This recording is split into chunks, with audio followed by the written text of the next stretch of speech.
Bom dia, meninos e meninas do quarto ano. Vamos começar a nossa aula de hoje. Hoje, na nossa aula, nós vamos continuar a falar sobre a linguagem verbal e a linguagem não verbal. Então, vocês vão pegar a apostila, grupo 3, que nós já vamos começar a grifar os aspectos mais importantes da aula de hoje. Vocês vão colocar a apostila, então, na página 236.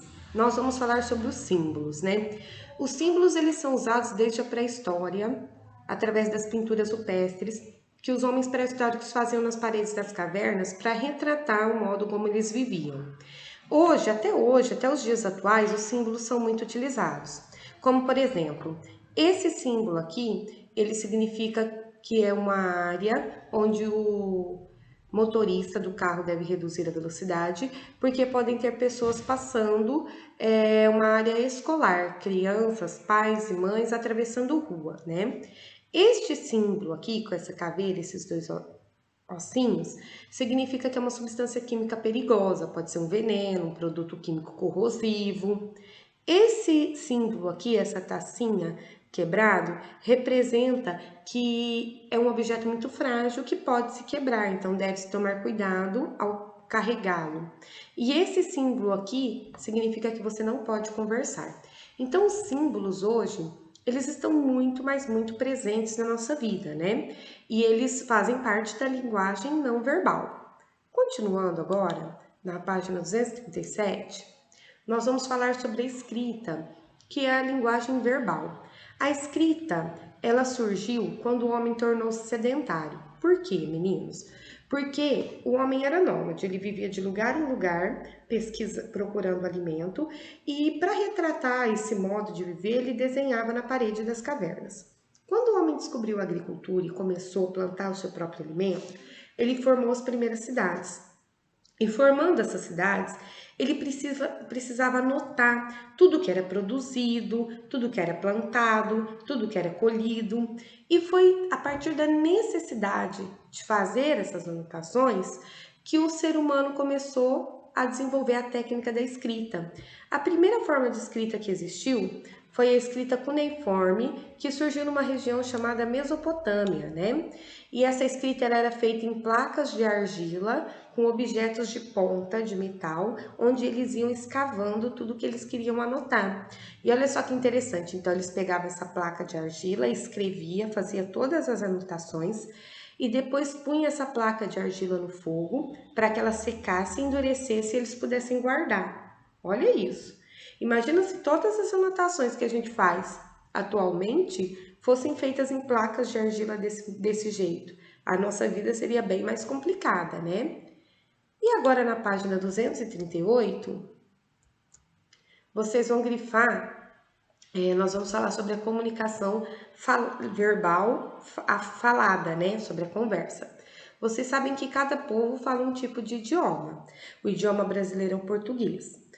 O idioma que a gente fala, ele é fruto da cultura e da colonização que nós tivemos.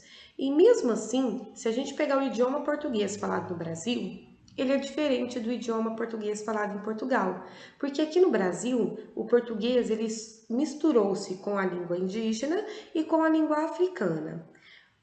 Nas escolas das comunidades indígenas, ensina-se o português, mas também é ensinado a língua materna. O que seria essa língua materna? Essa língua materna é a língua falada na tribo indígena, né? Porque, como a gente sabe, os índios foram colonizados pelos portugueses, os portugueses obrigaram os índios a falar o português, mas ainda hoje existem tribos indígenas que falam o seu idioma original, certinho? São alguns aspectos interessantes que eu passei para vocês na aula de hoje sobre a linguagem verbal e a linguagem não verbal. Agora eu vou explicar para vocês os exercícios dessa aula. Os exercícios da aula de hoje, eles começam na página 240, com o exercício de número 3. Você tem aqui dois símbolos, que são o mesmo símbolo, e aí tem as perguntas. Qual é o significado desse símbolo aqui? Por que ele é importante? Ele é usado apenas no Brasil? Façam a página 240 e depois nós vamos para a página 244. É o mesmo tipo de exercício, só mudou o símbolo. Observe o símbolo dessa imagem. Explique o significado deste símbolo. Qual é a importância deste símbolo? Em quais situações você imagina que seja possível encontrar esse símbolo? Ou seja, onde você encontra esse símbolo aqui? Depois que você fizer a página 244, você vai para a página 245, exercício 8. No caminho entre sua casa e a escola, observe o que existe de linguagem não verbal. Faça um desenho de uma das imagens de placa de trânsito ou símbolo ou outra forma de linguagem não verbal que você viu pelo caminho. Em seguida, explique. Como vocês não estão vindo para a escola e muitos não devem se lembrar do caminho, das placas do caminho, vocês vão poder olhar na rua de casa, no caminho do supermercado, qualquer símbolo que represente a linguagem não verbal, desenhe o símbolo aqui e explica o que é, aonde que encontra e para que serve, ok? E por último, agora na página 246, observe as imagens sobre reciclagem. Então, nós temos aqui o símbolo da reciclagem, nós temos esses garotinhos reciclando e nós temos aqui as lixeiras coloridas da coleta seletiva. Vamos às perguntas. Faça uma pesquisa sobre o significado do símbolo da reciclagem e escreva o resultado a seguir. Eu vou explicar para vocês agora o significado deste símbolo da reciclagem. Vamos lá. Este é o símbolo da reciclagem.